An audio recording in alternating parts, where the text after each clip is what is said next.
I've just redrawn that force down below so I have a little bit more white space to work in. Well, that force is going upwards at an angle. What we have to realize is it's technically pulling that block to the right, but it's also technically pulling it up. So it's fair to say that that block is both pulling it to the right, which we would call like some portion of the force that's acting in the x direction, but it's also trying to pull that up, which means there is some vertical component. So kind of like projectiles with like your x and your y components, we have x and y components of this force. So here's where all of this comes in. If, let's assume we're given f, right? F is the hypotenuse. If we have the hypotenuse and we're looking for the opposite and the adjacent sides, which would be like y and x respectively, we just need to find the functions that relate to the known hypotenuse, which would be whatever force we were given. So that generally is sine and cosine. So I kind of tried to write this out, and I'll try and explain it as best I can. So the sine of that angle is going to be the opposite over the hypotenuse, which would actually be Fy, which is the opposite, and F, which is the hypotenuse. So from this kind of section up here, just so you see where I'm at, if I technically multiply both sides by F, that's where I wind up with this equation. F sine of the angle gives me the y component, gives me this piece. I could do the same thing. I could say that the cosine of that angle is going to be the adjacent over the hypotenuse, which will be the fx, or the x component, over the hypotenuse. Again, if I multiply both sides by f, that's where this equation comes from. For the most part, if you want to find the x component of a force, multiply whatever your actual known force is by cosine of the angle, and if you want the y component, use sine. So just make sure that's ingrained. Sine generally gives you the y, cosine generally gives you the x. If you are in pre-calculus, if you're not, don't worry about it. That'll be a wonderful experience next year. But if you are, you're probably starting, things are clicking. You're like, oh, that's interesting, because we use cosine on the unit circle. Ha, he brought up unit circle.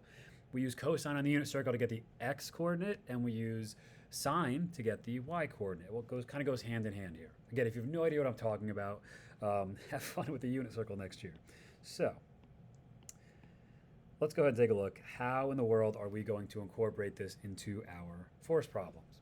Well, here's an example. No friction, we'll simplify it. 15 kilogram block, 80 Newton force at a 20-degree angle. We want to find the acceleration. Well, if you don't believe me by this point, I'm going to just keep reiterating it. We're going to solve this the same way we've solved all of our problems. First, by learning to use the iPad correctly. Secondly, or for you guys, firstly, we're going to draw a free body diagram.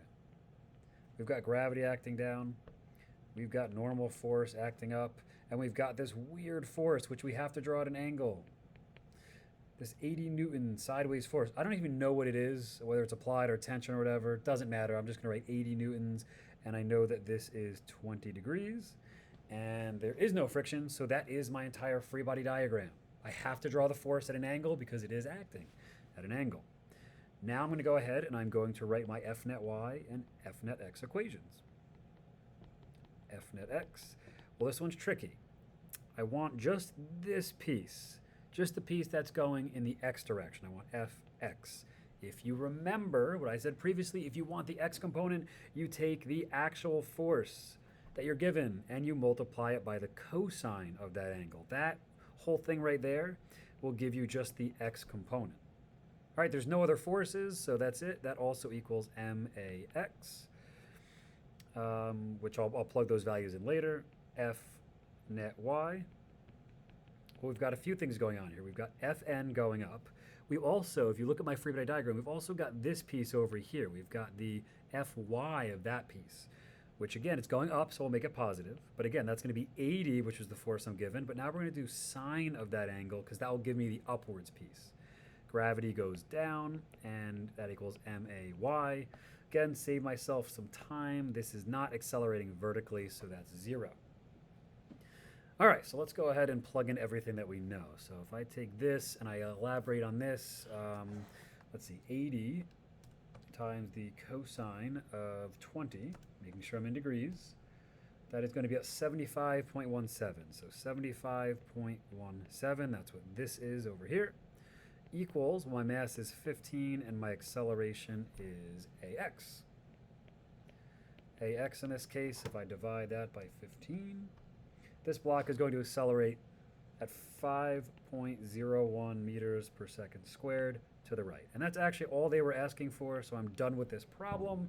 However, I will go one step further because I can also find normal force if I wanted to. So Fn plus, well, 80 times the sine of 20 is going to be 27.36. Remember FG is just mg, so I'm going to take my 15 and I'm going to multiply it by 9.81, and that gives me 147.15. Again, that was just mass times 9.81, and that's going to equal 0. So now I can go through and I can find normal force if I wanted to. So that's going to be 147.15 minus 27.36. When I solve for that, I get my normal force is 119.79. Did I ask for that? No. Why is it beneficial to find that sometimes? Because based on the question, you now have a connection to the force of friction. So this will come in to help you down the road. I just wanted to show you that piece.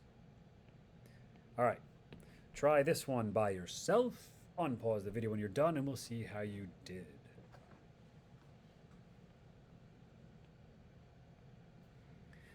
All right, free body diagram. We've got a few things going on here. We've got Fg, we've got Fn.